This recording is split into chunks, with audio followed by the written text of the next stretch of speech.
கர்த்தருடைய பரிசுத்த நாமத்திற்கு ஸ்தோத்திரம். இன்றைக்கு யாக்கோபு 1வது அதிகாரம் 19வது வசனத்தை தியானிக்க இருக்கிறோம். யாக்கோபு 1:19 ஜெபத்தோடு செய்திக்குள்ளே கடந்து செல்வோம். தோத்திரம் இயேசுநாதா உமக்கென்றும் தோத்திரம் இயேசுநாதா தோத்திரம் இயேசுநாதா உமக்கென்றும் தோத்திரம் இயேசுநாதா தோத்திரம் செய்கிறோம் நின்னாடியார் திரு நாமத்தினாதரவேல் தோத்திரம் செய்கிறோம் நின்னாடியார் திரு நாமத்தினாதரவேல் இன்றைத்தின மாதிலம் ஒருமித்து கூடவும் நாமத்தினால் இன்றைத்தின மாதிலம் ஒருமித்து கூடவும் நாமத்தினால் தந்தனின் கிருவை காய் உமக்கென்றும் தோத்திரம் தோத்திரமே தந்தனின் கிருவை காய் உமக்கென்றும் தோத்திரம் தோத்திரமே நின்னுதிர மாதினால் திறந்தனின் ஜீவ பொது வாலியாம் நின்னுதிர மாதினால் திறந்தனின் ஜீவ பொது வாலியாம் நின்னடியார்க்க பிதாவின் சன்னதி சேரவுமே சன்னதாம் நின்னடியார்க்க பிதாவின் சன்னதி சேரவுமே சன்னதாம் இத்தனை மகத்துவமல்ல பதவிய போலு காலா எங்களுக்கு இத்தனை மகத்துவமல்ல பதவிய போலு காலா எங்களுக்கு எத்தனை மாதயவு நின் கிருபை எத்தனை ஆச்சரியம் எத்தனை மாதயவு நின் கிருபை எத்தனை ஆச்சரியம் வானர் தூதர் சேனைகள் மனோகர கீதங்களா எப்போதும் வானர் தூதர் சேனைகள் மனோகர கீதங்களால் எப்போதும் ஓய்வின்றி பாடி துதிக்க பெறும் மன்னவனே உமக்கு ஓய்வின்றி பாடி துதிக்க பெறும் மன்னவனே உமக்கு நீரல்ல எங்களுக்கு பரலோகில் யாருண்டு ஜீவநாதா நீரல்ல எங்களுக்கு பரலோகில் யாருண்டு ஜீவநாதா நீரே ஆன்றி ஈகத்தில் வேறொரு தேற்றமில்லை பாரனே நீரே ஆன்றி ஈகத்தில் வேறொரு தேற்றமில்லை பரனே இயேசுவின் நாமத்தினாலே ஜீவங்களின் பிதாவே ஆமேன். Arokiyaraj brother praise the lord, Kavitha sister praise the lord, Nagaratna Ammal praise the lord. ஆசிப்பம்மா யாக்கோபு 1வது அதிகாரம் 19 ஆகையால் இந்த முந்தின வசனம் என்ன சொல்லுது அப்படின்னு கேட்டீங்கன்னா நம்மை குறித்து ஆண்டவர் ஒரு பெரிய பிளான் வச்சிருக்கிறார். சித்தம் உலக தோட்டம் மேலே பிளான் எல்லாம் போட்டு வச்சிட்டார், தியானிச்சாச்சு. அதற்காக நம்மள என்ன செஞ்சாருன்னா சத்திய வசனத்தினாலே மறுபடியும் பிறக்க வச்சுட்டோம். இந்த வசனம் நமக்குள்ள வந்துருச்சு. இந்த வசனம் நம்மளை அழைத்து கொண்டு போயிருக்கு. இப்ப வசனம் நமக்கு கிடைக்க கிடைக்க கிடைக்க நமக்குள்ள ஒரு சின்ன சின்ன பெரிய பெருமை வந்துடும். அதான் பிரச்சனை. அதான் 19வது வசனம் ஆகையால் என் பிரியமான சகோதரரே. 2வது வசனம் என் சகோதரரே சொன்னாரு. 16வது வசனம் 1 அதிகாரத்துல என் பிரியமான சகோதரரே மோசம் போகாதவர்கள் ஏமாந்துறாது. அப்பா யோசிச்சு பாருங்க, உங்களோட கூட இருக்கிறாங்க, உங்களை வழி நடத்துறாரு. ஆனா அவர் பரலோகம் பாருங்க எப்படி இருக்கும். அதனால மோசம் போகாதிருங்கள் அப்படின்னு சொல்றாரு. சொல்லிட்டு அடுத்து என்ன சொல்றாரு அப்படின்னு கேட்டீங்கன்னா ஆகையால் என் பிரியமான சகோதரரே யாவரும் கேட்கறதுக்கு தீவிரமாகவும் பேசுறதுக்கு பொறுமையாகவும் கோபிக்கிறதுக்கு தாமதமாக இருக்கிறது, மோசம் போகாதிருக்கிறதுக்கு. அப்ப பிரியமான சகோதரரே, இதுல என்ன ஒரு கீ வசனத்தை உங்களுக்கு நான் காட்டப்படும். கீ வசனம் எது அப்படின்னு கேட்டீங்கன்னா 22வது வசனம் அல்லாமலும் நீங்கள் உங்களையே வஞ்சியாதபடிக்கு. நீங்க ஏமாந்து போயிடாதீங்க, உங்களையே நீங்கள் வஞ்சியாதபடி. இந்த 22ல தான் கீ வசனம். இங்கிருந்து தான் நம்ம பார்க்க வேண்டியிருக்கு. உங்களையே வஞ்சியாதபடிக்கு திருவசனத்தை கேட்கலாமல் அதை அப்படி செய்யலாம். கேட்கறது வேற செய்யறது வேற. அந்த வசனத்துல இந்த ஒரு போர்ஷனை மட்டும் இருக்கு. நீங்கள் உங்களையே வஞ்சியாதபடிக்கு. வஞ்சியாதபடி இருக்கணும்னா என்னெல்லாம் செய்யணுங்கிறது 19 வசனத்துல இருக்குது. சரி, இப்படி ஏமாந்த ஒரு சபையை ஏமாந்து உட்கார்ந்துட்டு வாசிப்போம். வெளிப்படுத்துதல் 3வது அதிகாரம் 16 வசனத்துல வெளிப்படுத்தல் 3:16. இப்படி நீ குளிரும் இன்றி அனலும் இன்றி வெதுவதப்பா இருக்க நான் உன்னை என் வாயிலிருந்து வாந்தி பண்ணுவேன். ஆண்டவர் ஒரு சபையை பார்த்து சொல்றாரு, உன்னை வாந்தி பண்ணுறேன். இந்த வாந்திங்கிறதுக்கு எவ்வளவு ஒரு கஷ்டமான ஒரு காரியங்கிறத நான் உங்களுக்கு சொல்றேன். இப்போ ஒரு பெஸ்ட் பிரியாணி, எக்ஸ்பென்சிவ் பிரியாணி, நீங்க அப்படி ருசிச்சு அப்படி அடிச்சு ஏத்திட்டே இருக்கீங்க. எங்க வச்சு உங்க வயிற்றுக்குள்ள போயிடுச்சு. கொஞ்ச நேரத்துல நீங்க வாந்தி எடுத்துட்டீங்க. அப்ப அந்த வாடையை பார்த்தீங்கன்னா அது எல்லாராலையும் அதை கிளீன் பண்ண முடியாது. அதுக்குன்னு ஒரு சில நபர்கள் இருப்பாங்க.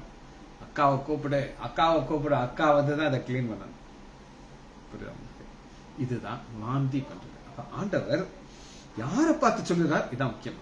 யாரை பார்த்து சொல்லுகிறார் முக்கியமானது. வெளிப்படுத்துதல் 3வது அதிகாரம் 15. நீ நிர்பாக்கியம் உள்ளவன். பாக்கியம் நிர்பாக்கியம், பாக்கியவான் பாக்கியவான் பாக்கியவான். இப்ப ஆண்டவர் ஒரு சபையை பார்த்து நிர்பாக்கியம் உள்ளவன், பரிதபிக்கப்பட்டவன், தரித்திரனும் குருடனும் நிர்வாணியாம இருக்கிறது அறியாமல். அப்ப நமக்கு பல நேரங்கள்ல நமக்கு அறிய மாட்டோம், தெரியாது நமக்கு. இது ஒரு பாஸ்டர் குறித்து நான் சொல்றேன். அவர் இப்ப மரித்து பரலோகம் போயிட்டார். அந்த பாஸ்டர் விருதுநர்ல இருந்தார். High sugar. அவர் எப்பவுமே ஒரு வீட்டு ஜபத்துக்கு போனா அவர் மனைவி பக்கத்துல உட்காந்துக்கிடும். ஏன்னா இவர் ஸ்வீட் அடிச்சு சாப்பிடுவார். என்னைக்காவது அந்த அம்மா வர முடியாத சூழ்நிலை வந்துச்சுன்னா அவரு கேட்டு வாங்கி சாப்பிட்டாரு. இன்னும் கொஞ்சம் ஸ்வீட் போடுங்க, ஆனா பின்னாடியே நியூஸ் போயிடும், பாஸ்டர் இன்னைக்கு நீங்க வரல, அதனால அடிச்சு ஏத்திட்டாரு அப்படின்னு சொல்லி. அந்த பாஸ்டர் என்ன நினைக்கிறார் அப்படின்னா, இந்த ஸ்வீட் சாப்பிட்டா இது என்னை ஒண்ணுமே செய்யாது, என் மனைவிக்காக நான் சாப்பிடாம இருக்கிறேன், நிருபாக்கியம். இப்ப அவருக்கு என்ன தெரியுமோ, சரி, ஒரு நடந்த சம்பவத்தை நான் சொல்றேன். ஒரு மீட்டிங் முடிஞ்சிட்டு நான் உட்காந்து எங்களுடைய ரிலேஷன்ஸ் ஒரு கெட்டுவதர் மாதிரி வந்து, அப்ப எனக்கு ஒரு சொந்தக்காரன் கொஞ்சம் டிஸ்டன்ட் ரிலேஷன். என் அம்மாவும் அவங்களும் ரொம்ப க்ளோஸ் ஃப்ரெண்ட் மாதிரி இருந்தாங்க. எங்க அம்மா மறிச்சிட்டாங்க. இந்த அம்மா ஹை சுகர் இருக்கு. ஒரு தடவை ஒரு மீட்டிங்ல இருக்கும்போது நான் சொன்னேன், இந்த விலக்கப்பட்ட கனிங்கிறது ஒரு சாபம் அப்படின்னு நான் சொன்னேன். ஏன்னா கண்ணுக்கு முன்னாடி இருக்கு, நீங்க சாப்பிட முடியாது அப்படின்னு சொல்லி சொன்னது. இந்த அம்மான்னு தெரியாது, ஆண்டி, நாங்கள் ஆண்டிட்டு சொன்னோம். ஞாபகம் வச்சு நீ பிடிச்சு தம்பி என் பேரை சொல்லிட்டு, நல்லா பேசுறியப்பா, பிரசங்கம் எல்லாம் வர்றேன், நீ குட்டி பையனா எங்க வீட்டுக்கு வருவ, இப்ப நல்லா பேசுறிய, நீ உனக்கு இதெல்லாம் யார் சொல்லி கொடுத்தா அப்படின்னு அப்படி நீ பிடிச்சு நீ அந்த இதில் சொல்லும் போது, சுகர் பேஷண்ட்டுக்கு இது ஒரு சாபம், விளக்கப்பட்ட கனி அப்படின்னு சொன்னியே அப்படின்னு சொல்லி. அப்ப கரெக்டா அந்த அக்கா கையில ஐஸ்கிரீமை சாப்பிட்டு, ஐஸ்கிரீம் அதுக்குள்ள ஒரு குலோப்ஜானை போட்டு சாப்பிட்டு, ஆண்டி உங்க கையில இருக்கிறது விளக்கப்பட்ட கனி தானே அப்படின்னு சொன்னேன். டக்குனு விழுதி வச்சுக்கிச்சு. அப்ப அவங்களுக்கு அந்த விளக்கப்பட்ட கனிங்கிற ஒண்ணு அவங்க சாப்பிடுறத அவங்க ஆசையா சாப்பிட. அதனாலதான் இங்க நம்ம பாக்குறோம். வசனம் பாருங்க, வெளிப்படுத்துதல் 3வது அதிகாரம். நிர்வாணியா இருக்கிறது அறியாமல் அவங்களுக்கு தெரியுது நான் சாப்பிடக்கூடாதுன்னு தெரியும். அறியாமல். மனைவியை இருந்தானா சாப்பிட மாட்டாரு, மனைவி இல்லைன்னா சாப்பிடுவார். அறியாமல். சரி, இந்த அறியாமல்ங்கிறத நம்ம கொஞ்சம் ஆழமா பார்க்க போறோம். ஏன் அப்படின்னு கேட்டீங்கன்னா, யாக்கோபு 1வது அதிகாரம் 22வது வசனம், அல்லாமலும் நீங்கள் உங்களையே வஞ்சியாதபடி, உங்களையே நீங்க ஏமாத்திக்கிட்டு இருக்கீங்க. உங்களையே ஏமாத்தாம இருக்கணும்னா நீங்க அறிந்து கொள்ள வேண்டிய சில காரியங்கள் இருக்கு. அது என்ன நம்ம பார்க்க போறோம். நீ உடுத்திக் கொள்ள இப்ப நிர்வாணியா இருக்கிறது தெரியல, அதனால ஆண்டவர் சொல்ற, எனக்கு நீ ஒரு வெண் வஸ்திரத்தை வாங்கிக்கோ, நீ பார்வையடையும்படி உன் கண்களுக்கு கழிக்கிறது நான் உனக்கு ஆலோசனை கொடுக்கிறேன். சரி, இத நம்ம பைபிள்ல இருந்து ஒரு நபரை குறித்து நம்ம பார்க்க போறோம். யார் அவர் அப்படின்னு கேட்டீங்கன்னா, சிம்சோன். வாசிப்போமா, நியாயாதிபதிகள் எடுத்துக்கொள்வோம். பக்கம் 3:2. நியாயாதிபதிகள்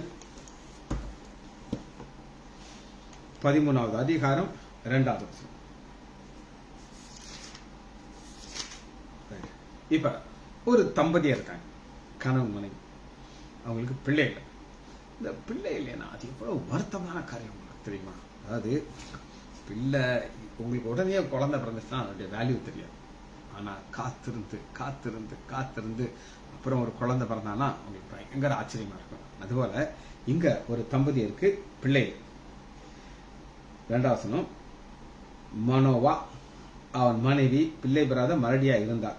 கர்த்தருடைய தூதனானவர் நீ கர்ப்பவதியாகி ஒரு குமாரனை பெறுவாய் அப்படின்னு சொல்லிடுச்சு. அந்த குழந்தைய எதற்காக கொடுக்கிறோம் அப்படிங்கறத தெளிவா சொல்லிட்டார் ஆண்டவர். 5வது வசனம், எப்பவுமே ஒரு நோக்கம் அப்படின்னு இருக்குது. அந்த நோக்கத்தை நம்ம பார்க்க போறோம். நீ கர்ப்பம் தரித்து ஒரு குமாரனை பெறுவாய், உன் தலையின் மேல் சவர கத்தி படுறார். அதாவது நசரேயன் விரதம் இருக்கணும். எதற்காக கேட்டீங்கன்னா, அந்த பிள்ளை பிறந்தது முதல் நாங்கெல்லாம் 8 வயசுல ரட்சிக்கப்பட்டோம். 3/4 பாவத்திலே ஓடி அந்த லாஸ்ட்ல தான் அந்த ரட்சிக்கப்பட்டு ஆண்டவர் டப்புன்னு தூக்கிட்டார். ஆனா இங்க அப்படி கிடையாது. என்னைக்கு பிறக்குதோ அன்னைக்கு இது ஏன் பிள்ளை அப்படின்ட்டார் ஆண்டவர். முதல் தேவனுக்கு என்று நாசரேயனா இருப்பான். அவன் இஸ்ரவேலரை பெலிஸ்தியன் கைக்கு நீங்களை ரட்சிக்கத்தடும். இதான் நோக்கம். இன்னைக்கு என்னை ஆண்டவர் எதற்காக உண்டாக்கினார் ரட்சிக்கப்படுங்க தெரியாது. ஆனா இப்ப எனக்கு தெரியும். என்ன ஒரு நோக்கத்தோட ஆண்டவர் உண்டாக்கியிருக்கார். அந்த நோக்கம் என் மனசுல இருக்கு. இன்னைக்கு ஆண்டோடைய பெரிதான கிருபையில இன்னைக்கு செவ்வாய்க்கிழமை, கடைசி செவ்வாய்க்கிழமை லெண்டு முடிய போகுது. ஒரு பக்கம் வருத்தமா இருக்கும், என்ன இனி செய்தி சொல்ல முடியாதுன்னு.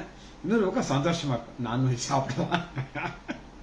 எனக்கு 45 நாளா நான்வெஜ் சாப்பிடாதபடி ஒரு ஓட்டத்தை ஓடி இனி ஈஸ்டர் அன்னைக்கு நாங்கள் சாப்பிடலாம். ஒரு பக்கம் அந்த சந்தோஷம், ஒரு பக்கம் செய்தி முடிஞ்சிருச்சேங்கிற ஒரு வருத்தம். சரி, இப்ப நீங்களாக்கி ரட்சிக்கணும். இதுதான் ஆண்டவர் காட்ஸ் பிளான். இத இவன் அறியவில்லை. ஆனா ஆண்டவர் என்ன செய்தார் அப்படின்னு கேட்டீங்கன்னா, நியாயாதிபதிகள் 13வது அதிகாரம் 24வது வசனத்துல, பின்பு அந்த ஸ்திரீ ஒரு குமாரனை பெற்று அவனுக்கு சிம்சோன் என்று பெயரிட்டால், அந்த பிள்ளை வளர்ந்தது, கர்த்தர் அவனை ஆசீர்வதித்தார். ஆண்டவர் ஒவ்வொருத்தரையும் ஆசீர்வதிக்கும், ஒவ்வொரு வித்தியாசமான ஆங்கிள் ஆசீர்வதிப்பார். எல்லாருக்கும் ஒரே மாதிரி கிடையாது. நம்ம நினைப்போம் நிறைய காசு இருக்குதா, நிறைய ஆசீர்வாதம் இருக்கு, பணம் மட்டும் ஆசீர்வாதம் சொல்லி, அது கிடையாது. ஒரு சம்பவத்தை நான் உங்களுக்கு சொல்றேன். பணம் மட்டும் ஆசீர்வாதம் கிடையாது. என்னுடைய தகப்பனார் காலத்துல ஒரு குடும்பம் எங்க ஆஸ்பத்திரியில எங்க அப்பாட்ட இருந்தாங்க. அவருக்கு ஒரு கடையில கணக்கு பிள்ளை வேலை இருக்கு.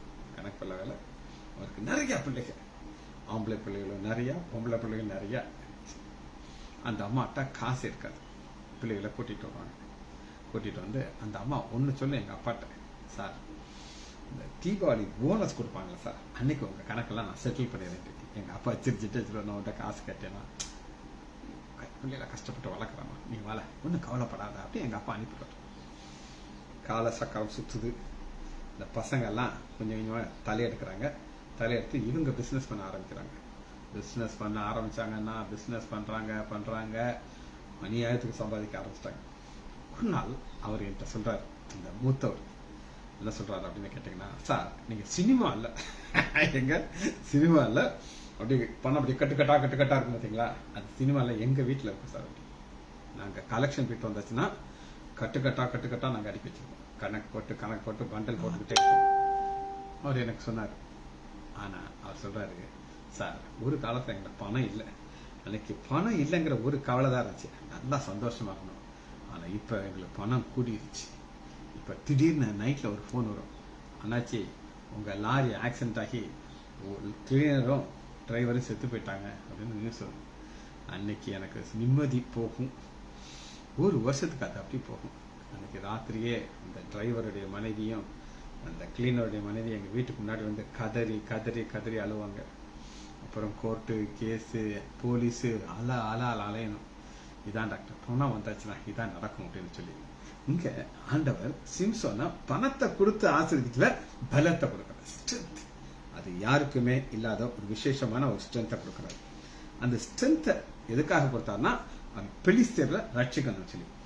ஆனா இவன் என்ன பண்றான் அப்படின்னு கேட்டீங்கன்னா, நியாயாதிபதிகள் 14வது அதிகாரம், சிம்சோன் திம்னாவுக்கு போய் திம்னாவிலே பெலிஸ்தியன் குமாரன் தீலி ஒத்து பெலிஸ்தியத்திலிருந்து விடுதலை கொடுக்கறதுக்கு தான் ஆண்டவர் கொண்டு வந்தாரு.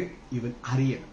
இதாங்க இன்னைக்கு ஆண்டவர் நம்மளுக்கு எதற்காக தெரிந்து கொண்டார், எதற்காக கிருபைகளை கொடுக்கிறார் அங்க நம்ம மறந்துடும். இங்க அதனாலதான் இதை நான் எடுத்துக்கிட்டேன். அடுத்து பாருங்க, அப்பாட்ட சொல்றாரு, திரும்ப வந்து தன் தாயும் தகப்பனை நோக்கி, திம்னாத்திலே பெலிஸ்தரின் குமாரத்தில் ஒரு பெண்ணை கண்டேன், அவளை எனக்கு கொல்ல கல்யாணம் கட்டி விடுங்க அப்பா அப்படிங்கிறாரு. அப்பாவும் அம்மான்னு சொல்றாங்க, எப்பா புறஜாதி பொண்ணு இருக்கு, நம்ம சம்மதத்திலேயே நம்ம குடும்பத்திலேயே நம்ம எத்தனை பெண்கள் இருக்காங்க அப்படின்ட்டு என்ன நாங்க தலையில எழுதி வச்சு, எனக்கு இந்த பெண் தான் வேணும்னு சொல்லி. எனக்கு ஒரு டாக்டர் தெரியும், அவர் கொஞ்ச நாள் என்னோட ஃப்ரெண்டா இருந்தார். அவர் ரொம்ப ஸ்மார்ட்டா இருக்கும், ரொம்ப ஸ்மார்ட்டா இருக்கும். நான் அவர்கிட்ட ரொம்ப நேரம் பேசிட்டு இருக்கேன். அவரு ஒரு பெண்ணை காதலிச்சார். டாலா இருக்கும், உயரமா இருக்கும். டாலா இருக்கிற பொண்ணை காதலிச்சு அவங்க அம்மா அப்பாட்ட வந்து சொல்றாரு, எங்க அப்பா அம்மாட்ட, எப்பா இந்த பொண்ணு எனக்கு கட்டி கொடுங்கப்பா. அப்பா சொல்றாரு, வேண்டாம் அப்பா அந்த பிள்ளை உனக்கு. அவங்க ஸ்டேட்டஸ் நம்ம ஸ்டேட்டஸ் வேற. ரொம்ப பணத்து கஷ்டப்படுறவங்க, அவங்களுக்கு சொத்து கிடையாது, ஒண்ணும் கிடையாது. பொண்ணு பார்க்க அழகா இருப்பா, உயரமா இருப்பா, எனக்கு அந்த பொண்ணு தான் வேணும்ப்பா அப்படின்னு அப்பாவும் கன்வின்ஸ் பண்றாரு. ஆமா, இது கேட்குமா? கேட்காது. சொல்றாரு, சார் என்னுடைய கெட்ட நேரம் அன்னைக்கு ஆரம்பிச்சிருச்சு சார். அதுக்கப்புறம் நான் கல்யாணம் கட்டும்போது எனக்கு கிடைச்ச சந்தோஷத்தை பார்த்தீங்கன்னா அளவே கிடையாது. ஆனா அன்னைக்கு தான் என் பிரச்சனை ஆரம்பிச்சு. இன்னைக்கு வர ஏன்டா இந்த பொண்ணை கட்டணும்ட்டு வேதனையோடு வாழ்ந்துகிட்டு இருக்கேன். ஃபேஸ்புக்ல எல்லாம் ஸ்டேட்டஸ் போடுவேன், நாங்க ரெண்டும் அப்படியே உட்காந்துருக்கோம். உள்ள நான் படுற வேதனை உங்களுக்கு தான் சார் தெரியும், உங்களுக்கு தான் நான் சொல்லியிருக்கேன் விட்டுவாரு. இதுதான் பிரச்சனை. என்னன்னா அம்மா அப்பா சொல் பேச்சு கேட்கறது கிடையாது. இந்த பொண்ணு தான் வேணுங்கிறது. அப்புறம் உட்காந்து அழ வேண்டியது. இவரு அழல, என்ன செய்தான்னு பார்ப்போம். 7வது வசனம், நியாயாதிபதிகள் 14:7. அவன் போய் அந்த பெண்ணோடு பேசினான், அவன் சிம்சோனுடைய கண்கு பிரியமா இருந்தான். இப்ப ஆண்டவர் கொடுக்கிற பலனை பாத்தீங்கன்னா எல்லாத்தையும் என்ன செய்றாங்க, இவரோடு கூட ஒருத்தர் இருக்கிறார், அவர் தான் பரிசுத்த ஆவியானவர். நியாயாதிபதிகள் 15வது அதிகாரம் 14. அவன் லேகி வரை வந்த பொழுது பெலிஸ்தர்கள் அவனுக்கு விரோதமாக ஆரம்பித்தாங்க. அப்பொழுது கர்த்தருடைய ஆவி அவனுக்கு மேல் பலமாய் இறங்கினதான். அவ ஆண்டவர் வந்து எதற்காக ஒன்னே நான் தெரிந்து கொண்டேன்னா, சும்மா போற பொம்பளைகளை பார்த்து கல்யாணம் கட்டுறதுக்காண்டி கிடையாது. ஆவியன் இறங்குறார். அவன் பொய்யங்களை கட்டுப்பட்டிருக்க கயிர்கள் நெருப்பினால் கொண்டு அப்படி எரிஞ்சிச்சு. உடனே அவன் கழுதையின் பச்சை தாடை எழுது. நான் என்ன சொன்னேன், இப்பதான் அந்த கழுதை செத்து போய் தாடை கலண்டு போய் தரையில கிடக்கு, நல்லா வாடி அடிச்சு போய் அது எடுத்துட்டான். அப்ப ஆண்டவர் பாத்தீங்கன்னா உங்களுக்கு ஒரு தாளந்து கொடுக்கிறார். சிம்சனுக்கு தாளந்து கொடுத்தார். அது என்ன தாளந்து பாத்தீங்கன்னா, அதை எடுத்து அதனாலே 1000 பேரை கொன்று போட்டான். அப்பொழுது சிம்சன் கழுதை தாடையினாலே குபியல் குவியலாக கிடக்கப்பட்டிருந்தாங்க. கழுதையின் தாடையினாலே 1000 பேரை கொன்றேன் என்றான். இப்படி சொல்றீங்களே. இப்ப 18 அவருக்கு மிகவும் தாகம் அடைஞ்சிருச்சு. இந்த தாகம் என்ன தாகம் அப்படின்னா, டயர்ட்னஸ். 1000 பேரை கொண்டுட்டு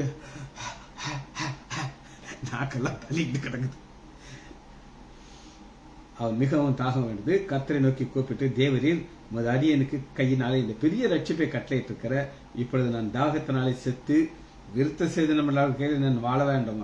அப்பொழுது தேவர் லேகியில் பள்ளத்திலே பிளக்க பண்ணினார். பாருங்க, ஆண்டவர் என்ன செய்யறாருன்னா, அவர் பிள்ளைகளை அப்படியே கண் மேல வச்சு பார்த்துக்கிட்டே இருக்கிறார். இது எப்படிங்கிறது நான் சின்ன ஒரு உதாரணம் சொல்றேன். ஒரு அம்மா இருக்கு, குட்டி பிள்ளை இருக்கு. அந்த குட்டி பிள்ளைய ஒரு இடத்துல வச்சிருக்கோம், தொட்டில் இருக்கும், இல்லை ஒரு இடத்துல விளையாண்டுட்டு இருக்கும். அம்மா வேலை செய்துட்டு இருந்தாலும் ஒரு கண்ணு பிள்ளை மேல இருக்கும். அப்படிதான் ஆண்டவர் வந்து நம்மளே பார்த்துட்டு இருக்காரு. இங்க யாரை பார்த்துட்டு இருக்காரு? பிளக்க பண்ணினார். அதிலிருந்து தண்ணீர் ஓடி வந்தது. அவன் குடித்த பொழுது அவன் உயிர் பிளந்தது, அவன் பிழைத்தான். இது இப்ப இப்படி செய்து செய்து செய்து கடைசியில என்ன நடந்துச்சு? இவன் வாழ்க்கை முடிஞ்சிருச்சு. எங்க முடிஞ்சிருச்சு பாருங்க. 16வது அதிகாரம் 31. பின்பு அவன் சகோதரரும் மறிக்கிறான். யார் மத்தியில மறிக்கிறான்? யாருக்கு பாய்ந்தானோ, எந்த பெலிஸ்தர்கள் அவன் துரத்த வச்சிருந்தாரோ அவங்க நடுவிலே மறிச்சிட்டார். இது ஆண்டவர் வாழ்க்கையில நம்ம பார்க்கிற ஒரு வித்தியாசமான காரியம். சரி, இப்ப நான் சில தலைப்புகள் வைச்சிருக்கிறேன். முதல் தலைப்பு நான் உங்களுக்கு எழுதியிருக்கேன். அது முன்னாடி வசனத்தை நான் உங்களுக்கு வாசிக்கிறேன், அதுக்கப்புறம் நம்ம போக இருக்கிறோம். யாக்கோபு 1வது அதிகாரம் 19. ஆகையால் என் பிரியமான சகோதரரே, யாவரும் கேட்கிறதுக்கு தீவிரமாய், கேட்கறது தீவிரமானது, காது அப்படியே இருக்கணும். இன்னைக்கு என்ன சொல்ல போகிறார், இன்னைக்கு என்ன சத்தியத்தை நம்ம கற்றுக்கொள்ள போயிடும் கேட்கறதுக்கு தீவிரமா இருக்கும். அது என்ன பிரச்சனைனா, நம்ம இங்கதான் இருப்போம், மனசு இறங்கி உட்காந்துட்டு. அதுக்கு ஒரு உதாரணம் சொல்லிடுறேன், திரும்ப நான் சொல்றேன். கேட்கறதுக்கு தீவிரம்னா என்ன வார்த்தை வருதுன்னு காத்துக்கிட்டு இருக்கணும். ஒரு அம்மா முழங்கால் வலி அப்படின்னு சொல்லி எங்கிட்ட வந்தாங்க. நானும் அந்த அம்மாவுக்கு ட்ரீட்மெண்ட் கொடுக்கறதுக்கு காலில் தூக்கி பார்த்து நீ ஜாயிண்ட் ரிஃப்ளெக்ஸ் எல்லாம் பார்த்து மெடிசன் எழுதிக்கிட்டே இருக்கேன். அந்த அம்மா சும்மா இருக்க வேண்டியதானே. அந்த அம்மா சொல்லுது,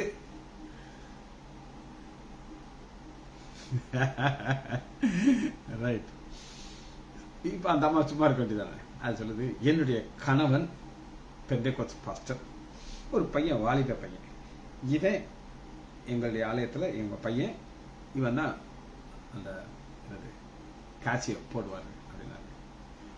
தம்பி உட்காரப்பா தம்பின்னு சொன்னேன். உட்கார்ந்தாரு. நான் கேட்டேன், அது திங்கக்கிழமை, எனக்கு நல்லா ஞாபகம் இருக்கு, ஏன்னா முதல் நாள் ஞாயிற்றுக்கிழமை. தம்பி அப்பா என்ன செய்தி நேற்று சொன்னாரு அப்படின்னு பையன் கேட்டேன். எனக்கு அம்மா என்ன தெரிஞ்சுக்கலாம்ல என்று அவன் அப்படியே திருதுன்னு முடிக்கிறான். அம்மா சொல்றாங்க, சொல்லுடா நீ ஆலயத்துக்குள்ள தானே இருந்த, அது அவர் என்ன நினைப்பார் அப்படின்னு கேட்டேன். உங்களுக்கு நான் சொல்றேன், கேசியோ போடுறதான் ஏன் வேலை. கேசியோ போடுவேன், பாட்டு நல்லா அழகா போடுவேன், அது என்ன எனக்கு தெரியாது. அதெல்லாம் போட்டு டாங் டாங் டாங்ல போட்டு பாட்டு முடிச்ச உடனே இப்ப என் உடம்பு தான் இங்க இருக்கும், ஆனா மனதெல்லாம் வேற எங்கேயாவது இருக்கும். இப்ப கேட்கறதுக்கு தீவிரம் கிடையாது. நான் கேட்டேன், தம்பி நீ மெசேஜுக்கு உள்ள இருந்தே வெளியே போயிட்டியான்ட்டு.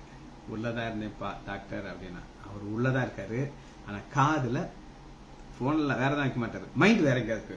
அதனாலதான் நம்ம கேட்கறதுக்கு பாருங்க, யாக்கோபு 1 அதிகாரம் 19 ஆகையால் என் பிரியமான சகோதரி கேட்கறதுக்கு தீவிரமாக அப்படியே வெயிட் பண்ணிட்டு இருக்கணும்.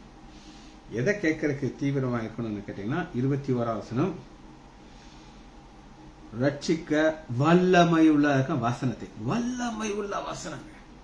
வசனம் வல்லமை சாதாரண வசனம் கிடையாது.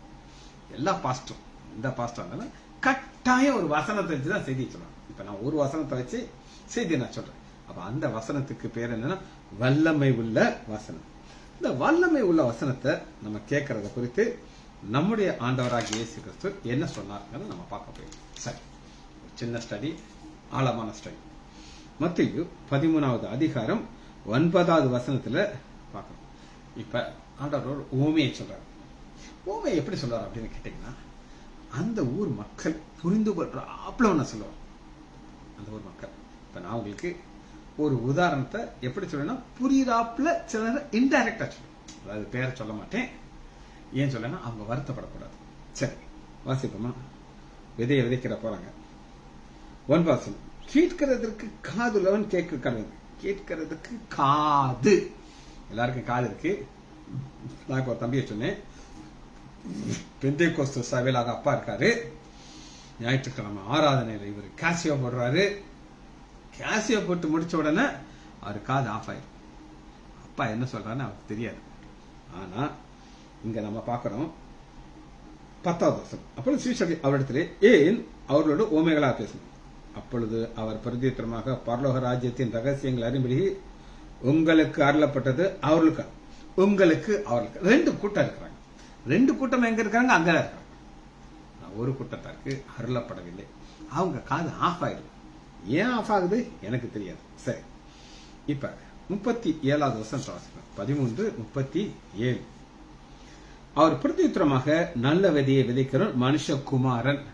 மனுஷகுமாரனாகிய ஆண்டவராகிய இயேசு கிறிஸ்து நல்ல விதையை விதைச்சுட்டு இருக்காரு.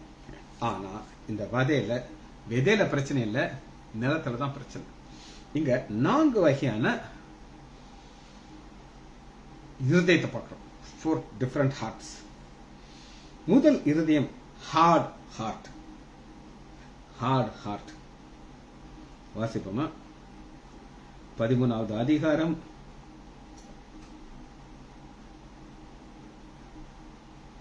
20. கற்பாறை இடத்திலே விதைக்கப்பட்டவன் கற்பாதை. அவன் இருதயம் எப்படி இருக்குன்னா ஹார்டா இருக்கும். என்ன சொன்னாலும் அது அசைவே அசையாது. அப்படிப்பட்ட ஒரு இருதயம் அந்த ஹார்ட் ஹார்ட். 2வது ஷாலோ. ஷாலோனானது அப்படின்னு கேட்டீங்கன்னா, அது ஷாலோங்கிறது என்ன அப்படின்னு கேட்டீங்கன்னா வேர் இல்லாததுனா. அது மேலாப்புல தான் இருக்கும். முதல் கற்பாறை, இரண்டாவது ஒரு ஷாலோ ஹார்ட், மூணாவது கிரௌடட் நெருக்கப்பட்டது, 22வது முள்ளுள்ள இடங்களில் விதைக்கப்பட்டவன். வசனத்தை கேட்கிறான், இது என்ன கிரௌடட், முள்ளு நெருக்குது. ஆனா 4வது ஃப்ரூட்ஃபுல் ஹார்ட், நல்ல நிலம். இன்னைக்கு நம்முடைய இருதயம் எப்படி இருக்குன்னு நம்ம தான் சோதிச்சு பார்க்கணும். ஆண்டவர் சொல்ற வசனம் நமக்குள்ள போகணும், அது நமக்குள்ள போய் கிரியை செய்யணும். அப்ப இந்த 4 வகையான நிலத்தை குறித்து நமக்கு பார்க்கணும். இதுல என்ன நம்ம பார்க்கறோம்னா ஒவ்வொரு ஸ்டெப்பை நான் உங்களுக்கு காட்டுறேன். 13வது அதிகாரம் 36 வசனம். அப்பொழுது இயேசு ஜனங்களை அனுப்பிவிட்டு சீஷர்களுக்கு வீட்டுக்கு போனார். அப்ப இந்த 35வது வசனம் வர ஜனங்களுக்கு எல்லாருக்கும், பொதுமக்களுக்கு, சீஷர்கள் எல்லாத்துக்கும். ஆனா இப்ப ஆண்டவர் அடுத்த ஸ்டெப்புக்கு போகிறார். அதாவது இது எப்படிங்கிறது ஒரு சின்ன ஒரு உதாரணத்துல, நாங்க எம்பிபிஎஸ் படிப்போம், முடிச்சுட்டு அடுத்து பிஜி, போஸ்ட் கிராஜுவேட். நான் ஆர்த்தோபெடிக் பிஜி பண்ணியிருக்கேன். நான் ஆர்த்தோ ஜாயின் பண்றதுக்கு குல்பர்கால போனேன். எங்க professor doctor R Shah, second batch ortho. போன உடனே என்ன ஏற்கனவே அவருக்கு தெரியும், அதனால உட்காரு காமன் லைசன்ஸ் சிடம்னு சொல்லி. அப்புறம் நான் சொன்னேன், sir excuse sir, I want to go to bathroom அப்படின்னு சொன்னேன். சிரிக்கிறாரு. Now look doctor, you are a doctor. You need not ask permission. You should understand you are a doctor first. You have come for a postgraduate. Now you should behave like a doctor. These small things you need not ask. I will not interfere. You can go and you can come. அப்படின்னு அப்படி அன்பா சொன்னாரு. அது சந்தோஷமா இருந்துச்சு. சின்ன சின்ன விஷயத்த என்ன கேட்காத, நீ ஒரு டாக்டர் மாதிரி பிஹேவ் பண்ண அப்படின்னு சொல்லி. இப்ப இங்க 36 வசனம் சீஷர்களுக்கு, இது சாதாரண மக்கள் கிடையாது. சீஷர்களை அவரிடத்துல நிலத்தின் கலைகளை குறித்து எங்களுக்கு அப்பதான் எக்ஸ்பிளைன் பண்றாரு. எக்ஸ்பிளைன் பண்ணிட்டு அடுத்து என்ன சொல்கிறார் அப்படின்னு கேட்டீங்கன்னா 44வது வசனத்திலிருந்து பார்க்க போறோம். இந்த சீஷர்களுக்கு சொல்லி இது எல்லாராலுமே சீஷரால தான் முடியும். எப்படி ஒரு ஆர்த்தோ படிக்கணும்னா எம்பிபிஎஸ் படிச்சுட்டு தான் ஆர்த்தோ படிக்க போக முடியும். அதுபோல இது சீஷர்களுக்கு மாத்திரம் அன்றியும் பரலோக ராஜ்யம் நிலத்திலே புதைந்திருக்கிற பொக்கிஷத்திற்கு ஒப்பா இருக்குது. அது ஒரு மனுஷன் கண்டு மறைத்து அதை பற்றி சந்தோஷத்தினால போய் தனக்கு எல்லாத்தையும் விட்டு இருக்கின்றார். இது எப்படிங்கிறத நான் உங்களுக்கு விளக்கமா சொல்ல போறேன். ஒரு பெரிய பணக்காரன், பெரிய கோடீஸ்வரன், உனக்கு ஆயிரக்கணக்கான ஏக்கர் இருக்கு. அதுல அவன் எல்லாத்துலயும் விவசாயம் பண்ண முடியாது, கொஞ்சத்தை விவசாயம் பண்ணிட்டு நிறைய இது தரிசுக்கிறான். ஒரு ஏழை குடியானவன், மிகவும் ஏழை. அவன் போய், ஐயா ஆயிரக்கணக்கான ஏக்கர் வச்சிருக்கீங்க, அங்க ஒரு இடத்த சொல்லி அதுல ஒரு ஏக்கர் என் வீட்டு பக்கத்துல இருக்கு, நீங்க அனுமதிச்சா நான் கொஞ்சம் விவசாயம் பண்ணிட்டு உங்களுக்கு நான் இவ்வளவு நான் உங்களுக்கு பயிரா நான் கொடுத்துருவேன், பணமா நான் கொடுத்துருவேன், அனுமதி கொடுக்கணும் ஐயான்ட்டு. அவரும் பார்த்தாரு, வச்சுக்கோப்பா, சும்மா தானே கிடைக்கும், நீ பயிர் கொடுக்கும் அப்படின்னு பெர்மிஷன் கொடுக்குறாரு. இவன் என்ன செய்யறான், அதை நல்லா உழுது பண்ணிட்டு திடீர்னு கலப்பெல்லாம் டொக்குன்னு ஒரு சத்தம் கேட்குது. டொக்குன்னு சத்தம் கேட்கு தோண்டி பார்த்தா ஒரு பெரிய பானை ஃபுல்லா கோல்டு காயின் இருக்கு. இப்ப இதை எடுத்தான்னா யாருக்கு சொந்தம், முதலாளிக்கு சொந்தம். அதனால அப்படி மறைச்சு வச்சுட்டான். மறைச்சு வச்சுட்டு அவர்கிட்ட போய் வணக்கம் வைக்கிறான். என்னப்பா விவசாயம் பண்ண ஆரம்பிச்சேன், விவசாயம் பண்ணிட்டேன், நான் உங்களுக்கு 6 மாசமா டெய்லி காய்கறி நான் கொடுத்துட்டு இருக்கேன், அம்மா சொல்லியிருப்பாங்க. ஆமாம்மா வந்துட்டு நல்லா தொழில் பண்றேன், வெரி குட், செய். இன்னொரு வணக்கம், சின்ன ஒரு வேண்டுகோள் கேட்கிறேன். என்னப்பா சொல்லு. ஐயா, நீங்க எவ்வளவோ இடம் வச்சுக்கீங்க, 1 ஏக்கரை என் பேர்ல எழுதி கொடுங்க. உன்கிட்ட காசு இருக்கா? என் மனைவி மூக்குத்தி ஒண்ணு இருக்கு, என் மக ஒரு கம்மல் போட்டிருக்கா, நான் கொஞ்சம் பணம் சேர்த்து வச்சிருக்கேன், நீங்க சொல்லுங்க, எவ்வளவு கேட்கறீங்க நான் கொடுத்துறேன். இவரும் பார்த்தாரு, இன்சார வச்சு, சரி நீ சொல்ற ரேட்டை கொடு, நான் உன் பேர்ல 15 கொடுத்துறேன் அப்படிங்கிறாரு. அவன் பேர்ல 15 வாங்கிட்டு அந்த பொக்கிஷன் இப்ப அவனுக்கு சொந்தமாகுது. நான் சொல்றேன், நல்லா கவனமா கேட்டுக்கோங்க. அதே தான் இங்க இருக்கும் பாருங்க. அன்றியும் பரலோக ராஜ்யம் நிலத்திலே புதைந்திருக்கிற பொக்கிஷம் அதை ஒரு மனுஷன் கண்டு மறைத்து, என்ன செய்யறான், மறைத்து அதை பற்றிய சந்தோஷத்தினாலே போய் தனக்கு உண்டான எல்லாவற்றையும் விட்டு அந்த நிலத்தை கொள்ளுகிறான். இது என்ன அர்த்தம் அப்படின்னு கேட்டீங்கன்னா, என்னைக்கு நமக்கு அந்த பரலோக ராஜ்யம் நமக்கு தீன ஆகி போச்சோ, இந்த உலக பிராணங்கள்லாம் பெருசா இருக்காது, எல்லாமே அற்பமா இருக்கும். இதுதான் மேட்டர். இதை சொல்லி முடிச்சுட்டு அடுத்து என்ன சொல்கிறாரு அப்படின்னு கேட்டீங்கன்னா 51வது வசனத்துல, பின்பு இயேசு அவர்களை நோக்கி, யாரை நோக்கி, உலக மக்கள் கிடையாது, ஜனங்கள் கிடையாது, சீஷர்கள், பெரிய பெரிய மேட்டர்லாம் சொல்லி கொடுத்தார். இவைகள் எல்லாம் அறிந்து கொண்டீர்களா என்றார்கள். அதற்கு அவர்கள் ஆம் அறிந்து கொண்டோம் ஆண்டவரே. என்ன அர்த்தம்? எங்களுக்கு எல்லாமே புரிஞ்சிருச்சு அப்படிங்கிறாங்க. இப்ப அடுத்து மூணாவது ஒருத்தர் இன்னும் டெப்த்துக்கு போறாங்க. அது யார் அப்படின்னு கேட்டீங்கன்னா, அப்பொழுது அவர் பாருங்க 52, இது இன்னொரு டஃப் சப்ஜெக்ட். 52, அப்பொழுது அவர் அவர்களை நோக்கி இப்படி இருக்க பரலோக ராஜ்யத்தை அர்த்தவர்களை உபதேசிக்க தேறின வேதபாரகன். இப்ப டீச்சருக்கு போயிட்டார். நல்லா கேட்டுக்கோங்க. ஃபர்ஸ்ட் ஜனங்களுக்கு எல்லாத்துக்கும் சொன்னாரு, அப்புறம் சீஷர்களுக்கு சொன்னாரு, அப்ப இந்த சீஷர்களுக்கு பிராக்டிக்கலா கடினமான பாதையை காமிச்சார். இப்ப புரிஞ்ச பிறகு இப்ப உங்கள்கிட்ட கேட்கிறாரு, உங்களுக்கு புரிஞ்சிருச்சுன்னா நீங்க வேத பாரகர். பரலோக ராஜ்யத்துக்கு அடுத்தவைகளை உபதேசிக்கப்பட்டு தேர்ந்த வேத பாரகன் எவனும் தன் பொக்கிஷத்திலிருந்து புதியவைகளையும் பழையவைகளையும், புதியவைகள் பழையவைகள் அப்படின்னா என்ன அர்த்தம்னா, உங்களுக்கு வேதத்திலிருந்து பழைய ஏற்பாடும் தெரியணும், புதிய ஏற்பாடும் தெரியணும். ஆனா உங்களுக்கு புதிய வானம் புதிய பூமிய பழைய ஏற்பாடுல ஏசாயா 51 2 பேர்ல உங்களுக்கு காமிச்சு இதை அந்த எதிர்பார்க்கிறதுக்கு உங்க காதுகள் திறக்கப்பட்டது. எப்பெல்லாம் உங்க காது திறக்கப்பட்டு இந்த வசனத்துக்காண்டி காத்துக்கிட்டு இருக்கீங்களோ, அதனாலதான் இந்த ஃபர்ஸ்ட் ஹெட்டிங்ல, அதாவது ரிசீவ் த வேர்ட், வார்த்தையை நீங்க கேட்டுக்கணும். காது திறக்கப்பட்டணும். இந்த காது விரத்த சேதனப்பட்டு இருக்கணும். அதனாலதான் நம்ம பாக்குறோம். அப்படி விருத்த சேதம் வந்த காதுக்கு என்ன அட்வான்டேஜ்னா, மத்திய 13வது அதிகாரம் 23வது வசனம் 23, நல்ல நிலத்திலே விதைக்கப்பட்டவன் வசனத்தை கேட்கிறவனும் உணர்கிறவனாயிருந்து 100, 60, 30 பலன் தரும். இதுதான் ஆண்டவர் வச்சிருக்க டெக்னிக். கேட்டுக்கோங்க. இன்னைக்கு நம்மள ஆண்டவர் பாதையை வச்சிருக்கோம். நம்ம ரட்சிக்கப்பட்டுட்டோம். நம்ம வேத வசனத்தினாலே மறுபடியும் பிறத்து விட்டோம்.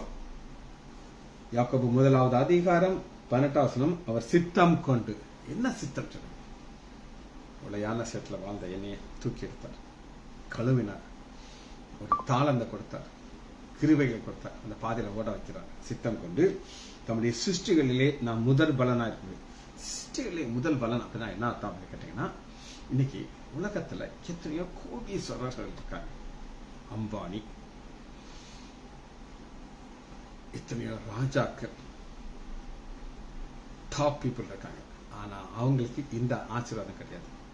அம்பானிக்கு பல ஆசீர்வாதங்கள் இருக்கும், பெரிய வீடு இருக்கும். ஆனா அவருக்கு மரித்தால் புதிய வானம் புதிய பூமிக்கு போக தெரியாது. ஆனா நமக்கு அதை கொடுத்திருக்கிறார். அதனாலதான் நம்மை சத்திய வசனத்தினாலே ஜெனிப்பித்தார். வசனம் நமக்குள்ள வந்துருச்சு. அந்த வசனத்தை கேட்கறதுக்கு நம்ம தீவிரமா இருக்கும். ஜெபிச்சு படிப்போமா? மகா இரக்கமும் கருவேமல்ல பிதாவே, அவங்க சொதிக்கிறோம் ஐயா, நீர் நல்லவர் ஐயா, இரக்கம் உள்ளவர் ஐயா, ஆசீர்வதிக்கிறீர் ஐயா, பரலோக சத்தியத்தை நீர் எங்களுக்கு தருகிறீர் ஐயா, எங்களை ஜெனிப்பித்ததுக்காக நன்றி ராஜா. பிள்ளைகள் ஒவ்வொருவரையும் என் ஆண்டவராகிய இயேசு கிறிஸ்துவின் நாமத்தினாலே ஆசீர்வதிக்கிறேன். இயேசுவின் நாமத்தினாலே ஜெபங்களின் பிதாவே, ஆமேன், ஆமேன், ஆமேன்.